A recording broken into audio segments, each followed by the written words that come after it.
Amis internautes, n'oubliez pas de liker, de vous abonner et de cliquer sur la note de notification pour ne rien rater. Bonsoir à toutes et à tous. L'actualité de ce jeudi 2 juillet 2026 est dominée par plusieurs décisions importantes prises en Conseil des ministres, notamment la nomination des nouveaux membres du Conseil économique et social, la baisse des redevances dans les marchés modernes et le lancement du téléenseignement dans les universités publiques. Bienvenue dans le Grand Zoom de Bell TV, votre rendez-vous d'analyse et de décryptage des faits qui font le Bénin, l'Afrique et le monde.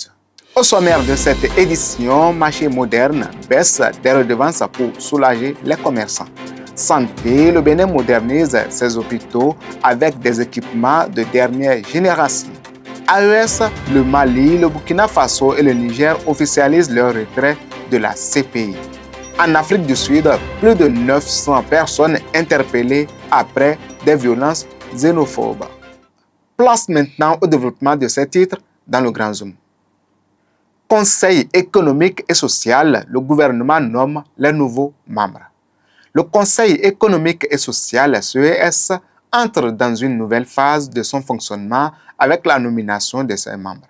Le gouvernement a procédé à la nomination des membres de CES au niveau départemental et national lors du Conseil des ministres du 1er juillet 2026. Contexte, les 12 départements disposent désormais de leurs représentants issus notamment des secteurs de l'agriculture, de l'artisanat, du commerce, de l'industrie, ainsi que de personnalités désignées par le président de la République et l'Assemblée nationale. Abdoulaye Biochane, Razak Amouda Issoufou, Conrad Baguidi et Pascal Essou font leur entrée au sein de cette institution consultative. Le Conseil économique et social est chargé d'éclairer les pouvoirs publics sur les questions économiques, sociales et culturelles en émettant des avis et des recommandations.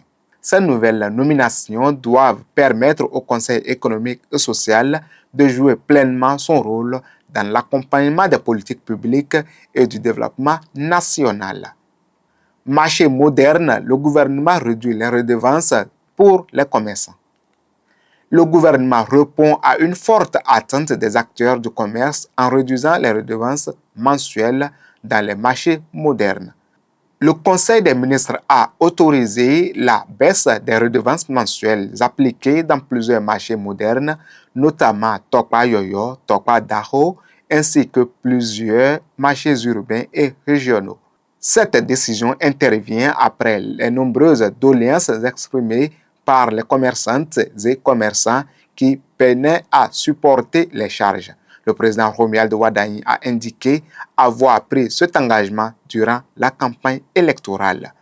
Nouveau tarif, les baisses concernent les boutiques, stands, restaurants, entrepôts, secs et frigorifiques.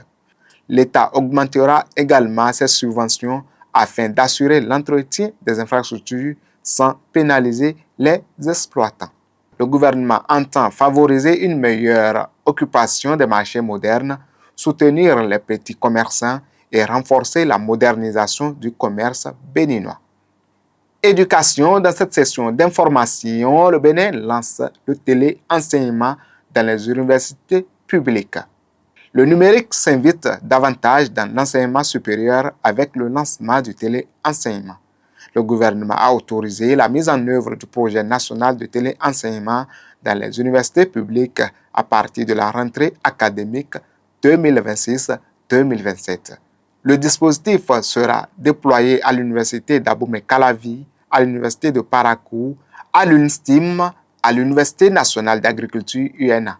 Infrastructure, des amphithéâtres seront aménagés et une plateforme numérique nationale sera développée pour diffuser les cours en ligne. Cette réforme vise à moderniser les méthodes d'enseignement, améliorer la qualité des formations et offrir aux étudiants un accès équitable aux cours, quel que soit leur lieu de résidence. À terme, le téléenseignement devrait être progressivement étendu à l'ensemble du système éducatif béninois pour accompagner la transformation numérique de l'éducation. Lutte contre la traite des personnes, le Bénin adopte une nouvelle stratégie nationale. Le gouvernement renforce son arsenal contre la traite des personnes, un fléau qui touche particulièrement les enfants et les jeunes. Le Conseil des ministres a adopté la politique nationale de lutte contre la traite des personnes 2027-2036 ainsi que sa stratégie nationale 2027-2031.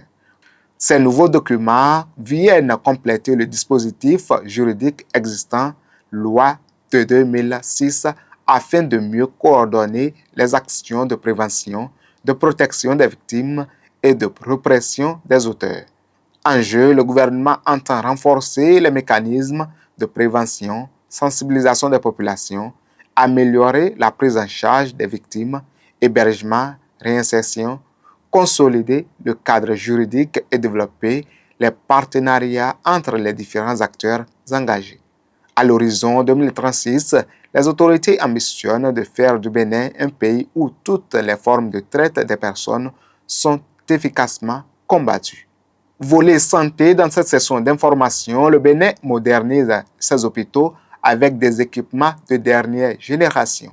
Le système de santé béninois poursuit sa modernisation avec l'acquisition d'équipements médicaux de pointe. Le gouvernement a autorisé l'acquisition d'équipements médicaux de dernière génération destinés à plusieurs centres hospitaliers de référence du pays. Équipements concernés: chirurgie endoscopique, matériel de laparoscopie, ophtalmologie, laser, microscope et anatomie pathologique. Au profit du CNHU Hubert Koutoukou-Maga, du CHUMEL, des CHUD de l'UEME, du Borgou, ainsi que des CHUZ d'Abomey-Calavi, Soava et de Surulere. Cette dotation permettra d'améliorer la qualité des soins spécialisés, de renforcer les capacités de diagnostic et de réaliser davantage d'interventions médicales sur le territoire national. Perspective, le gouvernement souhaite réduire les évacuations sanitaires à l'étranger et offrir aux populations un accès à des soins modernes répondant aux standards internationaux. Justice, le gouvernement numérise les actes judiciaires. Une nouvelle réforme pour moderniser l'administration judiciaire et renforcer la transparence. Le Conseil des ministres a décidé d'harmoniser les tarifs des actes judiciaires et de généraliser le paiement électronique dans toutes les juridictions du pays. Malgré un décret en vigueur depuis 2012, des disparités tarifaires persistent entre les juridictions, accompagnées de plusieurs irrégularités dans la gestion des recettes, détournements, fraudes.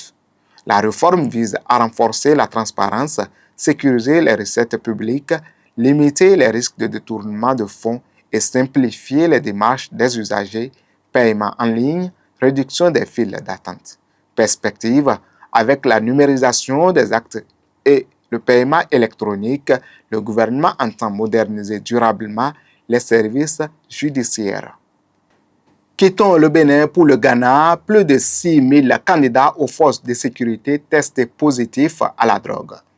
Le Ghana fait face à une situation préoccupante dans le recrutement de ses forces de sécurité. Plus de 6 000 candidats au concours de recrutement de la police, des sapeurs-pompiers, de l'administration pénitentiaire et du service ambulancier ont été déclarés positifs aux drogues illicites. Contexte, les dépistages obligatoires ont révélé la consommation de cannabis, de cocaïne, de méthamphétamine, d'opiacés et de tramadol chez près de 7% des postulants. En jeu, les autorités souhaitent préserver l'intégrité des forces de sécurité et intensifier la lutte contre la consommation et le trafic de stupéfiants, notamment chez les jeunes. Le Ghana entend renforcer la prévention, améliorer le contrôle et poursuivre la lutte contre les réseaux criminels liés aux drogues. AES, le Mali, le Burkina Faso et le Niger officialisent leur retrait de la CPI. Les pays de l'Alliance des États du Sahel, AES, franchissent une nouvelle étape diplomatique avec leur retrait de la Cour pénale internationale. Après le Niger, le Mali et le Burkina Faso ont officiellement notifié leur retrait de la Cour pénale internationale CPI. Les trois États accusent la juridiction de manquer d'impartialité et d'être instrumentalisée à des fins politiques contre les dirigeants africains. En jeu, les autorités de l'AES souhaitent renforcer leur souveraineté judiciaire et envisagent la création d'un mécanisme propre à l'espace sahélien. Perspective, conformément au statut de Rome, ce retrait ne prendra effet qu'en juin 2027. D'ici là, les trois pays restent soumis à leurs obligations vis-à-vis de la CPI. Rendons-nous en Afrique du Sud, plus de 900 personnes interpellées après des violences xénophobes.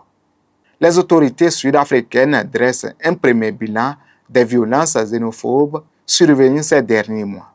La police annonce l'interpellation de plus de 900 personnes lors des opérations menées après plusieurs épisodes de violences xénophobes à Durban et Johannesburg. Les personnes arrêtées sont poursuivies pour séjour irrégulier, violences publiques, actes de vandalisme ou troubles à l'ordre public. Les forces de sécurité cherchent à empêcher une nouvelle flambée de violence et à rétablir durablement l'ordre dans les zones sensibles. Les opérations de surveillance et les enquêtes se poursuivent afin de prévenir de nouveaux affrontements et de protéger les populations immigrées. Fait divers, la session de l'émotion. Un accident de circulation devant le tribunal de Cotonou. Deux automobilistes impliqués dans un accident de circulation sur l'avenue du Général de Gaulle se rejettent mutuellement la responsabilité des faits devant le tribunal de Cotonou. Contexte, le ministère public a relevé plusieurs contradictions entre les déclarations des parties et le procès verbal établi après l'accident. Absence de témoins, versions divergentes. Faute de preuves suffisantes pour établir les responsabilités, le parquet a requis la relaxe de la prévenue au bénéfice du doute.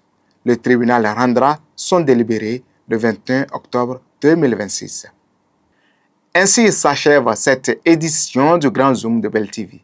Entre les nouvelles décisions du gouvernement béninois, CES, marché moderne, télé-enseignement, santé, justice, les réformes engagées dans plusieurs secteurs clés, ainsi que les faits marquants enregistrés en Afrique et dans le monde, Ghana, AES, Afrique du Sud, l'actualité de ce jeudi 2 juillet 2026 demeure particulièrement riche. Merci de votre fidélité au Grand Zoom de Bell TV. Excellente soirée à toutes et à tous et à très bientôt pour une nouvelle édition.